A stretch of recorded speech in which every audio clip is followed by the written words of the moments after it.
Hi everybody, it's Meg from Books Off the Beaten Path, and we are doing a special video today. I have my very good friend Michelle is with me today. Hello. We did Champagne and Classics, which got a fair amount of views, and so she is back again, gracing me with her presence, and we are going to talk about book covers today. Now, I normally talk about character and plot and what happens, but we're going to throw all that out the window, and we're just going to talk about the cover of the book. And so I've done a lot of research on this, which was kind of hard to find. There's not a lot out there, but I've done research on this. Maybe not a lot, some. I've done some. And the first books, as I'm sure you can guess, were covered with animal hair and animal hide and everything like that. We don't have any of those. We don't have any of those sheep-covered books. Your dog would eat it anyway. Yes, that's right. We don't have any of those. But the second type of book that came out in the Middle Ages was very ornate and had jewels on it and everything. And this is a facsimile. Oh, I put it in front of Michelle's face. Sorry. That's okay. This is a facsimile of that. Yeah. And it's just a journal, but it has beautiful pages, kind of sprayed pages and everything like that. And it's meant to look like a medieval book. Yeah, it's pretty. So I just wanted to show that. And then we move on. This is going to be our history lesson part. Then we move on to the 18th and 19th century. And if you can see this one, this is one that was picked up for me. I put it in front of Michelle's face again. This one was picked up for me in Paris by a former boss. And I've actually read this book. It's in pretty good condition. It's got beautiful gold edges. Yeah, and all this is gold leaf embossed. And it's beautiful. And it's Oliver Goldsmith's The Vicar of Wakefield. And it's a little dull, but it's still a pretty good book. So that's kind of our history lesson. And now what we're going to do is we're going to go through some of the books that we brought together and talk about the covers and talk about how they have evolved over the years. We've got a whole bunch of different genres. We've got fantasy, we've got romance, we've got teen, and it's going to be good. So let's start off with, this is what I thought would be fun. Let's start off with books that are the same book, but have two different covers to them. Okay. So, do you want to start with that one? Sure, yes. Like I don't have a ton of these types of things on my shelf, but I have the Elizabeth Gilbert Eat, Pray, Love. Two very different versions of her style of covers. This one is, let's see, I'm helping you here. This one is 1997, and the one with the, you know, I love the food, the beads, the, you know, romantic flowers to illustrate the topic. That one is from 2006. So actually the older one is more simple, and this one has got the... That one was after it took off, I'm sure. Probably so. I'm sure it was after it took off, because this one, I think the publisher really missed out on, because it says pilgrims. And so at the top, Eat, Pray, Love is smaller than the word pilgrims. So you might think the book was called Pilgrims. Right. But hopefully, it's not. Yeah, so I think... Or maybe it is, and maybe I pulled off the wrong thing. But I just think it's Eat, Pray, Love. It looked like it to me. Anyway, it's a Penguin classic. I like the color of this though. The yellow and the kind of, it catches your attention. Right. I love how this one really tells you what eat, pray, love. You really got it going there and everything. Okay, so you've got something, right? Okay, so I've got something. This is Emily Loring. You guys know how much I love Emily Loring. So this is some of her from the original collection. And if you'll notice, it's just a plain book. It's just a plain blue book. Nothing, there's no illustrations in it. There's no pretty end papers or anything like that. Just a plain book. But then, when she became popular, they started to put these Harlequin-like romantic covers on the front. And if you'll see that, that's actually more of the story, is a love story. You're not going to get what the story is at all from Beyond the Sound of Guns. Like a lot of these books, you'll notice we're used to now getting a book and flipping it over on the back and getting a little synopsis. Yeah. Well, a lot of the older books, you just didn't get that. You just didn't get what you were getting into. So I don't know if you would have to read some of it in the bookstore. Yeah, or maybe they Or just sneak read it. You know, you buy this because it's on the shelves, the new book, and that was Exactly. it, you know. Exactly. So now we're going to talk about some teen books because I thought that would be kind of fun. Push those in the center there. All right, so here are teen books, and we're going to go over the covers on these. Now, Deanna Durbin was a very popular teen movie star. And this is a World War II story. It's actually about World War II spies. But she was so freaking popular that they were like, let's just put her face on it, and it'll sell. So she was an actress? Yes, she was an actress and a singer. And also a writer. No, she didn't write okay. anything. Okay. No. So this is just a story sort of about her. It's just a story about her. Yes, it's an okay. adventure about her. But she was really a popular singer in the 40s, a popular little actress and singer. This is a cute illustration of that. But That's they kinda just cool. put her face on it. Because when you got a Deanna Durbin, you knew that it was going to be about Deanna Durbin, but you didn't know anything else about it because it doesn't really say. That's pretty interesting. Yes, it doesn't really say. Okay, this is one of the original Nancy Drews. And this is one of the classic ones. And if you see, she's bent over there. She's just a silhouette. And they've got the writing in the middle and everything. But yet, Nancy Drew evolved into the Nancy Drew we all know and love now. The redheaded girl. She was never redheaded in the original stories. They might have called her strawberry blonde, but not really redheaded. And it's got the classic yellow spine, which now we all associate with Nancy Drew. So when we see this, we know it's Nancy Drew. Same for Judy Bolton. This is a really interesting fact, so brace yourself. Okay, you ready? So this is a Judy Bolton mystery book. And they've just got a little bit of an illustration at the bottom, and it just says Judy Bolton, a Judy Bolton mystery. You have to look on the side. Cover. Yes. What's it called? The spine. The Whispered Watchword. Okay, so just a little bit on the spine, but nothing else. This is a later Judy Bolton book, and what they did was they did these dust covers. And there's a lot of glare. I don't know if you can see that, but it shows young people on it, young people aghast at something. They're upset about something. But if you take the dust cover off, as I'm doing now, it is exactly the same.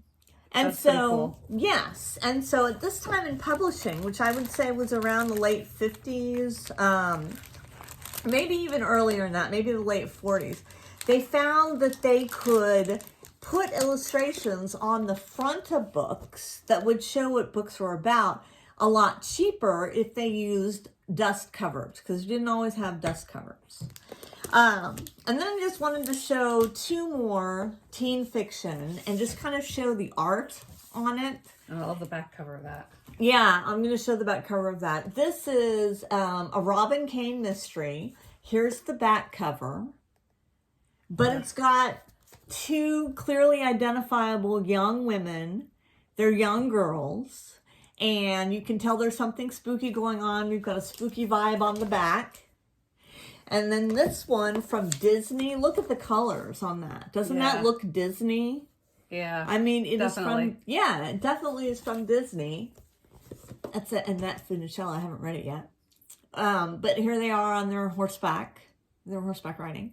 Yay! So those are the teen covers. So the teen covers, as you go through the ages, they get brighter, they get bigger, all kinds of stuff. All right, so let's talk about romance or fantasy. Doesn't matter to me. What do you need Pick your romance. Do your romance. Okay, so I've just got a couple of books from my shelf. Like the sort of chick lit, light, comedic romance stuff that's often popular, and I just thought this was kind of an interesting cover. It's sort of got that cartoony feel, the big, dramatic font, hissy fit. Mm-hmm. And then you get the sense of like what's going to happen in the first chapter is that she's going to have a hissy fit and have to recover from it. You know, in the case of this book, it's a hissy fit because she finds her husband to be in flagrante delicto or whatever it is they call it. You know, like in the middle of making out with one of the bridesmaids. But hold it back up again and look at it. Let's just really look at this, Michelle. You just wanted to shove it to the side. But I mean, look how pretty it is. Look at the pinks and the yellows and the blue against the white. It's bright. It's fun. Yeah. I think it tells you, you know, you're picking up a book that's not going to be about world trade policy. Right. This is pretty light. It's pretty light and it's fun. And then this one I just thought was kind of interesting because there's a definite subgenre in this field for, you know, something over food, right? Like, yes. So this one I think is the romance is between some woman who's got a restaurant and some guy who's got a restaurant, you know, that kind of thing. So they've got the pasta in the middle and the two forks. I didn't bring it, but I have another book that's similar type of plot where it's over food and there's food in the middle and then the two, whatever it is on the side. You know, I think that one has two hands reaching in. So you kind of a meet in the middle sort of thing. I liked this one just because I thought the spaghetti in a heart is pretty memorable. I think it's wonderful too, though. I love the red color and I think that it's creative and everything like that. And again, the book cover is very alluring and kind of telling you what you're going to get and everything like that. I mean, and when you look at the more modern books, you can see that they're putting more attention into what's going to catch your eye at the bookstore, like the bright colors and everything like that, what's going to catch your eye. But when we get to our fantasy section, we have one book that doesn't fit the mold. So you'll have to wait for that one. Yep. Okay, so now we're going to do a few classics. Okay. I'm finally choked to death. I was eating Cheetos before you came in. So the Cheetos edition. The Cheetos edition of Books Off the Beaten Path. Right. So this is Framley Parsonage by Anthony Trollope. I'm a big Trollope fan. And this was 1914 was when this was published. It's got one little illustration. Yeah, That's all you get, cool. just one. Beautiful gilt-edged pages. And I just kind of wanted to show it because I thought it was just such an attractive book. I like the size of it. You don't see a lot of sizes like this anymore. And so I don't know really the point of this book.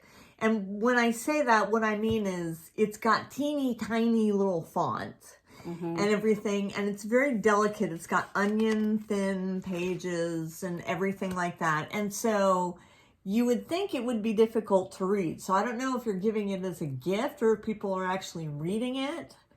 I don't know. Yeah, it's interesting, but there's definitely, like, if you go to an old used bookstore, you'll find every once in a while something about this size. It's like the size of your hand. Yeah, right, exactly. And so they're always, that's a sure sign that it's an older book. I don't know how they use them. You're right. Like the ones that I have at home are like, they don't have the covers anymore. I just pulled it because I like having old books, you know. But yeah, everything wears out so fast. Yeah, so I don't know if they're actually meant to read that or not. Yeah. Okay. These are two of my Everyman libraries. And the reason I wanted to show these are because Everyman Libraries is a particular type, it's a particular publisher. And they are known for this, which is the classic cover, the classic monotone cover, and then the gold on the inside, and then this particular font. And so these are Everyman Libraries, and there's people out there that collect just Everyman Library editions. So this one is Northanger Abbey by Jane Austen, and this one is Dr. Thorne by Anthony Trollope. And again, it's an Everyman's Library copy. It's a good quality copy. Nice the and pages solid, are good. Yeah. That's a hefty little book. You don't want to throw that across the room. You'll hurt somebody. Unless you do want to hurt somebody. Unless you do want to hurt somebody. I think just throw it across the room. We don't advocate that. No. So when you're talking about publishers and you're talking about publishers of books, you know, you've got like the Everyman Library, you've got the Penguins, you've got, and you know, when you see these books, that they're most likely going to be classics, and they're most likely going to be put out for people to actually read. There are books, like I have a set of Shakespeare over there that I would never actually read because it's too beautiful. I mean, and it's too ornate and everything like that. But these are still classics that are readable. And so this is one of Michelle's. This is a Penguin classic. I put it in front of her face again. So take it, Michelle. Take it, Michelle. Well, I think a lot of these tend to be used in schools too, right? So they're made to be, you know, easily held in your hand and readable, and that they take some abuse. That's fine because they're paper. I do think like the Penguin classics tend to have that sort of, you know, the style of art that you could see like in a museum, where it's sort of, you know, looks like it's painted. I imagine like this one is actually reproduced by permission, so it is a painting that they reproduced for the cover. So that's probably common on a lot of theirs, you know. And then, but the inside is just pretty straightforward. Paperback. Yep. Yeah, but Penguin Classic, you know, you're going to get a forward. Is there a forward in that? Yeah, I'm sure there is. I think with Penguin Classics, you always get a forward. Yeah, there's an introduction, which is, let's see, I'm trying to see how long it is. So it's about that long. It's not too long, but it's probably about 15 pages. And then in the back, let's see, is there anything in the back? In this one, no, it just ends the book, so. But still, though, I mean, when you get a Penguin Classic, you know what you're getting. I don't know who the publisher of this one is, but this is another one that she brought over, and isn't it beautiful? I've been afraid to read this book for years because I know what's in the book. Yeah, so. This is Perigee books published by the Berkeley Publishing Group, which probably doesn't exist anymore. I'm sure it got bought out. But again, that's similar. You're going to be able to pass it out to a school room of students if you want to. I just brought this one because I thought it's so really beautiful. Evocative of what the story's about. You know, they've crash landed on an island and they're young boys and they're sort of trying to establish that pecking order. Right, yeah. So it looks a little bit vaguely threatening. Yeah, exactly. Like in the bushes staring out, uncivilized, I guess is the word I was trying to get at there. I'm going to just take a quick look to see if it says what the cover is. Sometimes they do on the, it doesn't necessarily say anything about the cover, so I guess it's probably just something that they had designed. But I think it's such a classic design that I think that everybody knows this is Lord of the Flies. Yeah. Like if you took out the top, you would know it was Lord of the Flies. Or you would guess that it was, for sure. Yeah. I think you would guess that it was. Exactly. All right, this one is by, I don't know, I think it's just a no-name publisher. I don't know who published it. Let's see if I can figure out. Because I know that's what you tuned in for us to find the publishers. Yes, that's a Wordsworth Editions Limited. But I got it because I thought it was pretty. And this is Sense and Sensibility. It's got a great feel for that actual time period, doesn't it? Yes, it does. And then we've got the illustration continues on the back. There's a glare, but hopefully you can see it. And then this one, if you take the dust jacket off, it's got the same. That's cool. Yeah, it's the same. So they didn't use too much imagination, but my glare on my light. Anyway, so I thought that was pretty, and I wanted to bring that one out. Yeah, that is pretty. Show off some of the prettier books, because I think it makes a difference too, the type of book that you're reading. If you're reading a classic, in my opinion, you want to read a beautiful edition of a classic. I have one more classic to show, and I just wanted to show this because I think this is cool. This is called, it's not called a slip cover. It's called a slip holder or something like that. But this is another trollop. And this you use to put it in your bookshelf and have it not get crushed. Yeah, that's so smart. Right. And so you don't see a lot of these anymore. Keeps the dust off and everything. Keep the dust off and everything like that. There's nothing on the cover here at all. But I don't even know if you can go to a book. Do they make this? I'm just going to call it a slipcover. That's not its name. I researched its name. Slip holder, I think. Yeah, I don't know that they make anything like this anymore. But that's what it was for. It was Yeah. for so that your book wouldn't get crushed. Kind of neat. Yeah, in the bookcase. It wouldn't get crushed. Okay, so now we've got 2 categories left. We've got some bad book art, and then we've got fantasy. And so the question is, do we want to end on a down note or an up note? Well, I mean, I don't know that they're bad so much as that. Well, I think they're kind of bad. That's up to you then. But that's why I love them. Right. That's why I love them.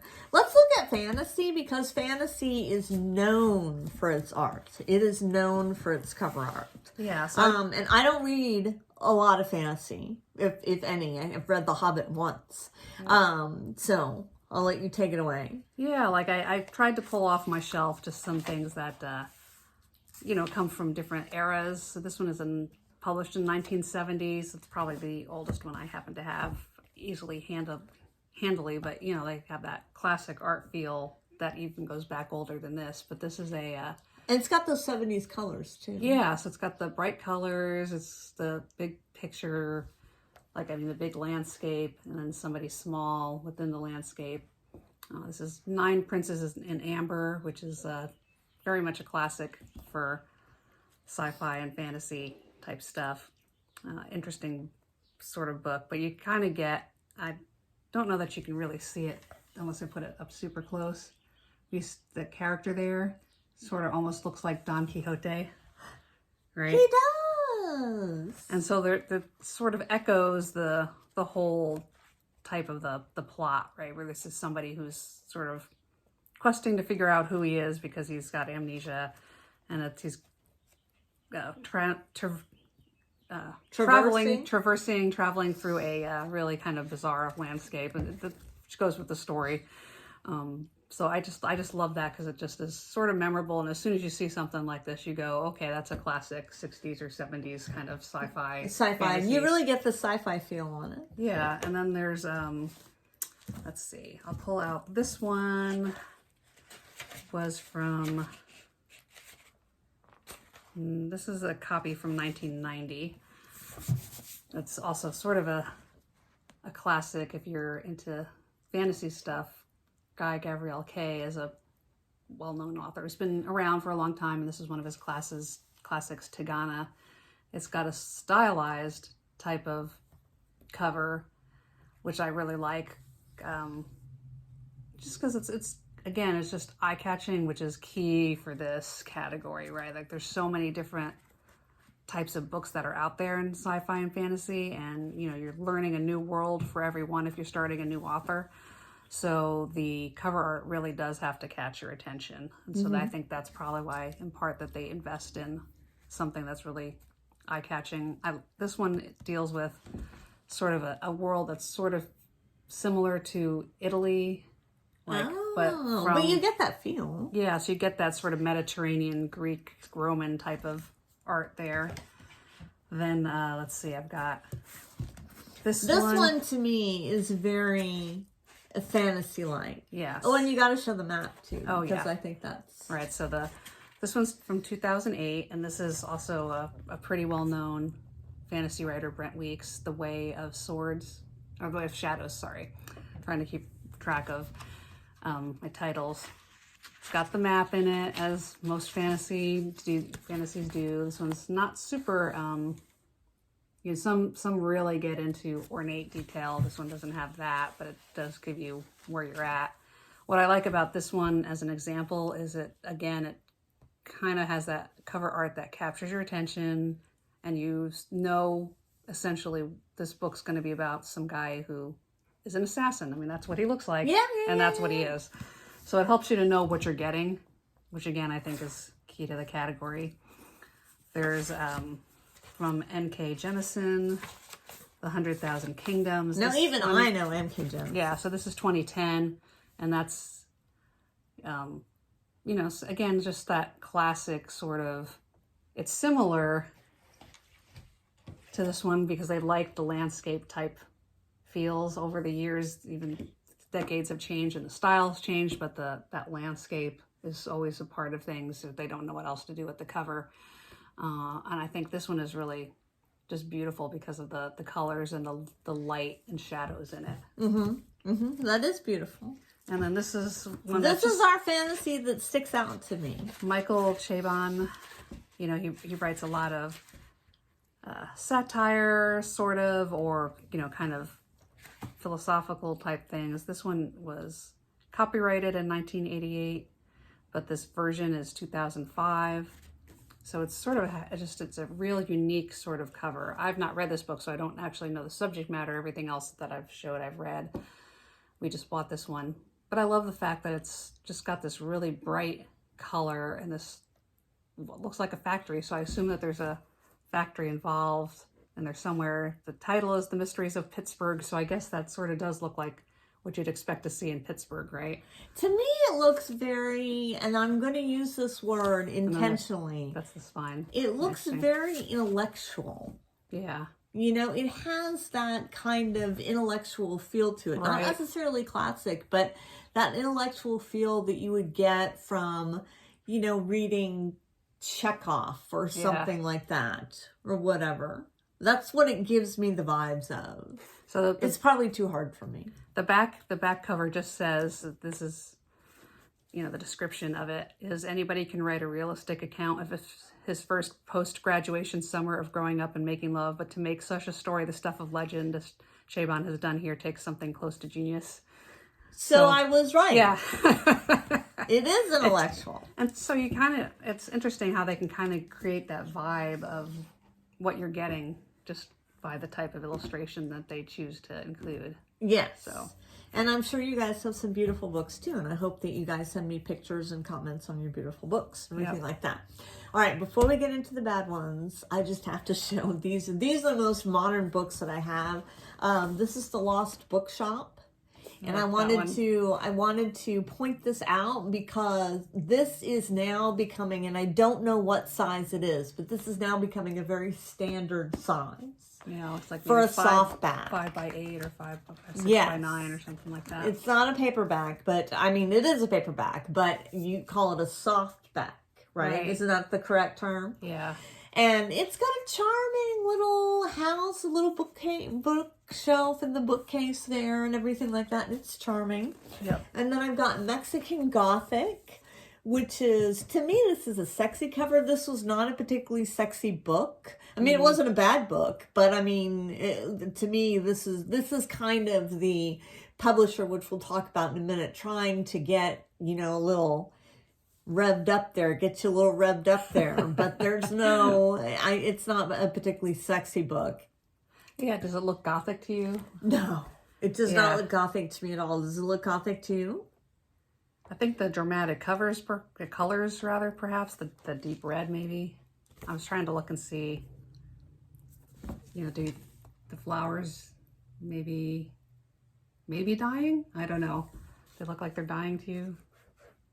They're not attractive flowers. They look like, at least they're drying. They're like dandelions. Like she got dandelions. So perhaps like for that, but yeah, like sort of a modern Gothic. Yeah. Okay, so now we come to the bad book art. And now when I say bad book art, I don't mean that the illustrations are necessarily bad.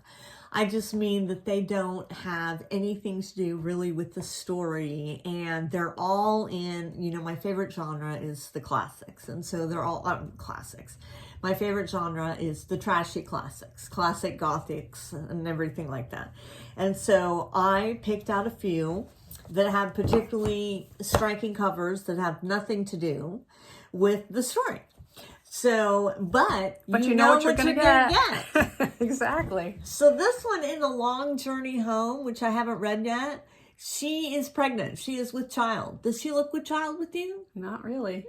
No, she doesn't at all. And I thought that was really interesting that the publisher decided, well, we're not going to make her pregnant. When the whole story is about this pregnant woman, but we're not going to make her pregnant on the cover. Right. And she's looking nice up. And thin and... Yes. And it's all dark. You've got the trees and everything like that.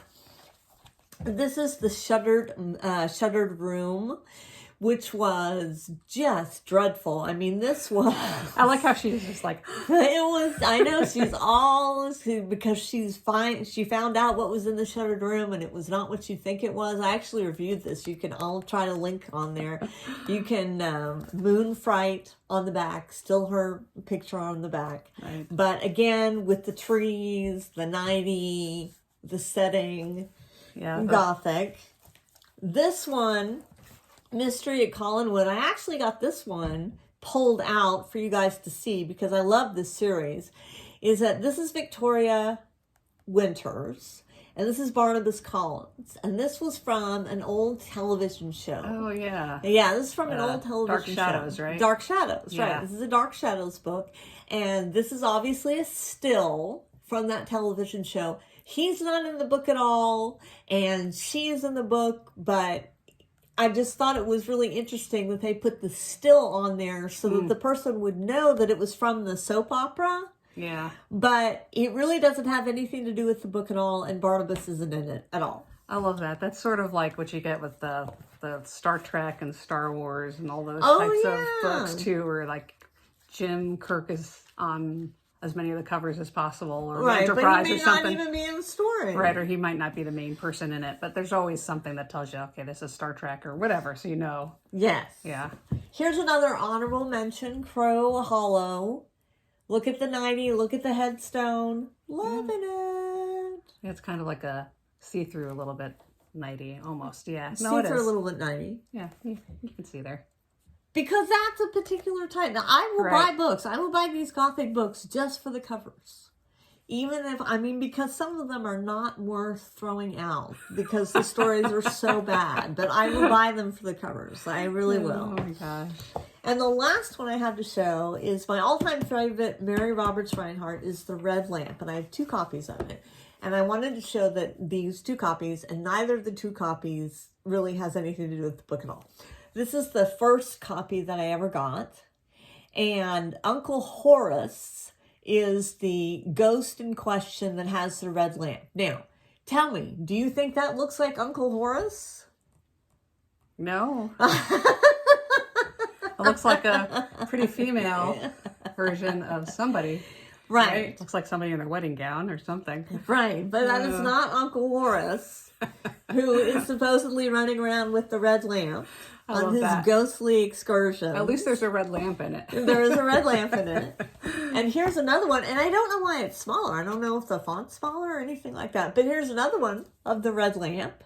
And this one has that Gothic vibe again, and it centers around a man. The book centers around a man who, and not only Uncle Horace, but this college professor. It doesn't really have any young women in it at all. There is a young woman in it, but she's like a niece or something like that. She comes in and out. It looks like it should have inspired a new Kate Bush song. You know, Kate Bush running up that hill. Right. All of her Gothic feel stuff. So, yeah. Yes. And on the back... On the back of this one, it says, when Jane Porter saw the ghostly outlines of the great mansion of Twin Hollows emerging from the rising mist, blah, blah, blah, blah, blah. Jane Porter. Jane Porter is the wife. Spoiler alert. Jane Porter is the wife. She's a secondary character. She's not the main character. The main character is her husband. But they have made this book to appear to be very female-centered, but it's not. It does, yeah. Jane's husband has forced her to come here. Her devotion has kept her here. Because she's not even the main character. That's kind of hilarious. She's not even the main character. She's just, she sews all the time. She's in the living room sewing all the time. The main character is the college professor. Well, I think that we've spent enough of your time this afternoon going over beautiful book covers. I'm sure we could spend hours doing it. It'd be fun, yeah. It would be fun coming up. And I'm so glad. Fun for us, I don't know. Yes, you may not have found it fun, but we had a great time. And so one of my next videos with Michelle is Michelle and our other friend Sarah we're going to go book shopping. Right, yes. That's And we're going to take a little bit. road trip, and we're going to go book shopping, and I hope that you come with us, and it's going to be wonderful. Oh, and before we go, I need to pitch Michelle, because I know how many of my subscribers are actually writers. So, Two Birds Editing. Yep, Two Birds Author Services. Oh, sorry. Yeah, that's okay. Two Birds Author Services. Yeah. I don't know. Yeah, come find us. Can you tell I was not prepared for this? But yeah, my business partner and I, Andrea, and I do all kinds of editing services. We've got consulting services from our friend Lauren Smith, who is a well-known romance writer. She is. Yeah, we should have had some of her covers, because they're pretty racy. We'll have to get just do like a Lauren Smith, Emma Castle edition. Yeah, we should That'd do be that fun. one. That would be fun. Yeah, but we do everything from critiques and developmental editing, big picture stuff, all the way to proofreading and everything in between. We do formatting for publishing online, all of that stuff. So yeah, come find us. I will link the website. Yeah, that'd be great. In the show notes, and I will do that. And anyway, I hope you had fun. We had a great time. Still reading Moby Dick. That one takes a while. It takes a while. It's not a bad book, but let me just say right now, it's a complicated book. Yeah, it takes a lot of book. I'll join you to talk about it sometime, but it's two stories. Oh, have you read it? Yes, and it's two stories in one, right? Because you've got the sort of historical Moby Dick, the whaling stuff, and then you've got the Call Me Ishmael story. And Call Me Ishmael and Captain Ahab. Yeah, there's a lot going on. That. Yes, there is a lot going on. And I did skip the chapter that talked about the different kind of whales. I'm not going to lie. Okay. I started into it and I was like, I can't take it. So, anyway, that's all I have to say. Give me a like, hit subscribe, and I will check you later.